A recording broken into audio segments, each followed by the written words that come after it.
O Canadá é frequentemente apresentado como o retrato ideal do mundo desenvolvido. Ruas organizadas, segurança, altos índices de qualidade de vida e um sistema de saúde acessível para todos. Mas sob essa superfície de eficiência e beleza natural, existe um país mergulhado em crises que se aprofundam a cada ano. A desigualdade social aumenta, o custo de vida dispara e o número de pessoas em situação de rua atinge níveis alarmantes. Por trás dos cartões postais e dos índices internacionais, há filas intermináveis em bancos de alimentos, bairros inteiros tomados por dependentes químicos e abrigos lotados onde famílias inteiras disputam espaço para passar a noite. Antes de começar, lembre-se de curtir o vídeo e se inscrever no canal para não perder nenhuma de nossas publicações. Sem mais delongas, vamos lá. O fentanil, um opioide extremamente potente, transformou partes de grandes centros urbanos em verdadeiros cenários de colapso, lembrando filmes distópicos. Em paralelo, comunidades indígenas vivem em condições comparáveis às de países em situação de emergência humanitária, cercadas por pobreza extrema, violência e negligência.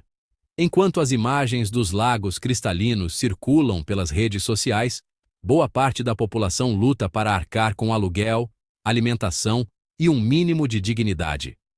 É sobre essa realidade invisível que hoje convido você a olhar com atenção.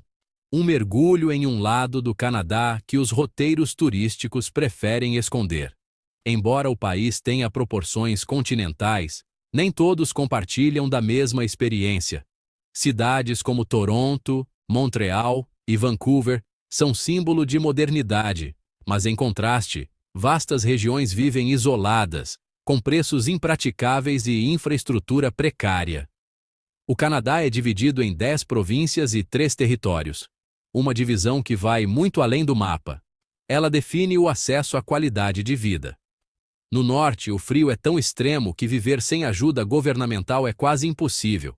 Apesar da abundância de recursos naturais, petróleo, minérios, florestas, água doce, a riqueza está longe de ser bem distribuída. Em comunidades afastadas, 1 litro de leite pode custar até 5 vezes mais do que nos grandes centros urbanos.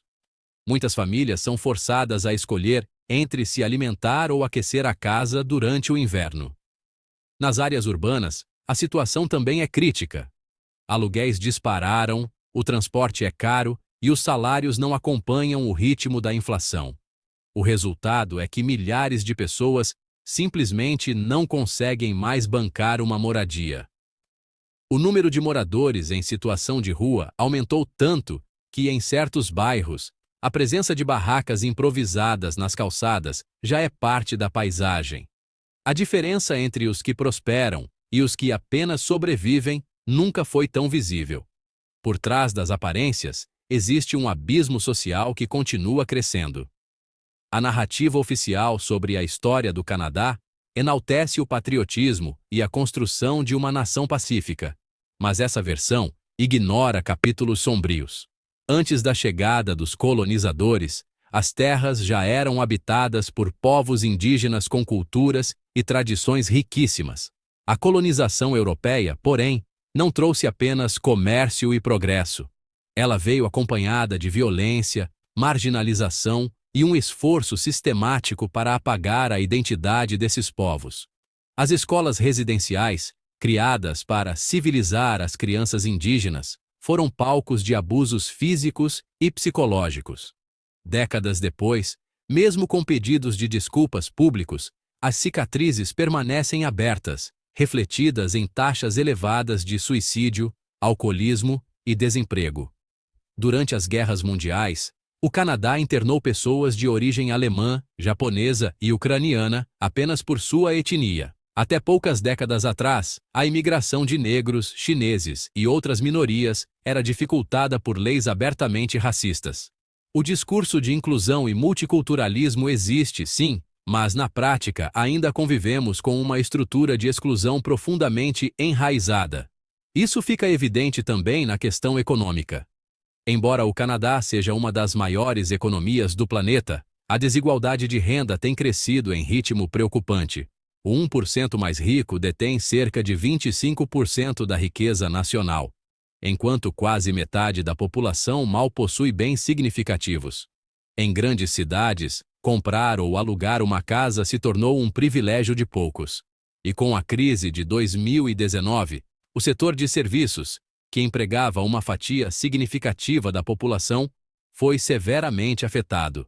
Pequenos negócios fecharam, postos de trabalho desapareceram, e o mercado passou a exigir formações mais sofisticadas, inacessíveis para quem já lutava para pagar as contas. Muitos trabalhadores formais já não conseguem sustentar suas famílias, e o resultado são filas cada vez maiores em bancos de alimentos. A pressão financeira constante afeta diretamente a saúde mental dos canadenses. A meritocracia, vendida como base do sucesso, já não garante uma vida digna. A desigualdade não é mais um risco futuro.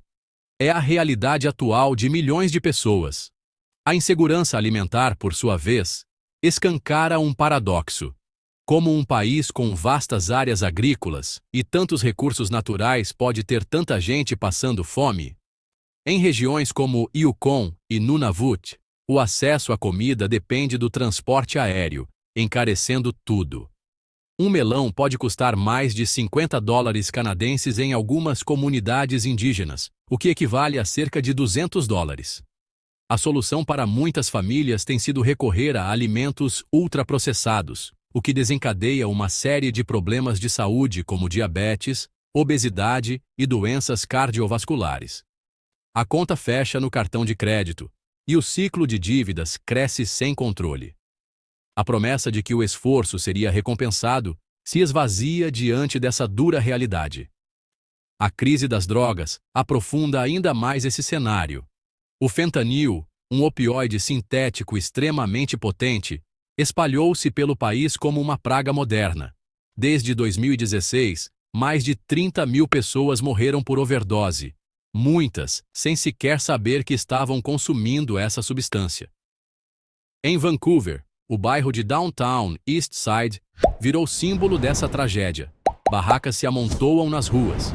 Seringas estão por toda parte e cenas de overdose acontecem diante de cafés, lojas e turistas. O governo criou 47 salas de consumo supervisionado, onde os usuários podem usar drogas com assistência médica. A ideia é evitar mortes e doenças, mas a miséria social segue se espalhando.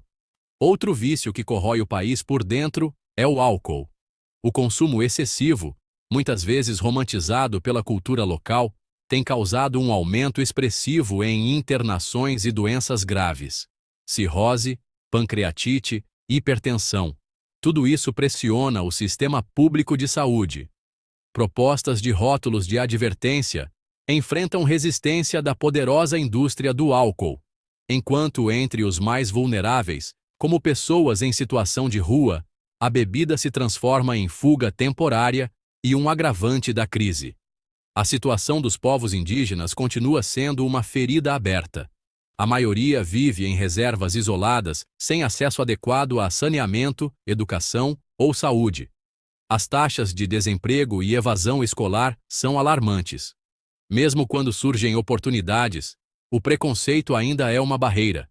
Empresas de mineração e petróleo seguem avançando sobre terras indígenas, muitas vezes sem diálogo ou compensações, destruindo rios e habitats essenciais para essas populações. A reconciliação tão falada em discursos oficiais ainda está longe de se concretizar. O racismo também segue como uma sombra presente no cotidiano canadense. Negros são mais abordados pela polícia e têm menos acesso a cargos de liderança. Comunidades asiáticas enfrentam ataques de ódio desde a pandemia, e muçulmanos continuam sendo alvo de islamofobia. As leis existem, mas não garantem a igualdade de fato. O preconceito se adaptou, ficando mais sutil, mas não menos cruel. O mercado de trabalho e o setor imobiliário ainda estão longe de oferecer as mesmas chances para todos. E, como se tudo isso não bastasse, existe um outro tipo de crise: a solidão. Cerca de 40% dos adultos com mais de 50 anos relatam se sentir sozinhos. Entre os idosos, o número é ainda maior. Muitos vivem isolados, sem contato com familiares, em apartamentos apertados ou casas de repouso, onde o silêncio domina.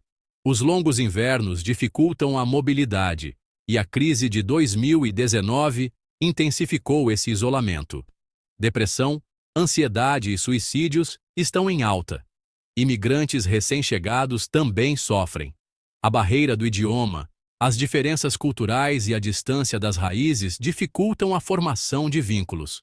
Muitos chegam sonhando com uma nova vida, mas encontram uma realidade fria, em todos os sentidos. Por trás do cenário dos lagos azuis e das montanhas nevadas, o Canadá é um país de contrastes profundos, onde o progresso convive com a exclusão, e a beleza esconde feridas que ainda estão longe de cicatrizar. Se você gostou do vídeo de hoje, por favor nos apoie curtindo o vídeo e se inscrevendo no canal. Seu engajamento é o que nos mantém em movimento. Não se esqueça de conferir o vídeo que está na sua tela agora, e tenho certeza de que você vai achar fascinante. Obrigado por assistir e nos vemos no próximo vídeo.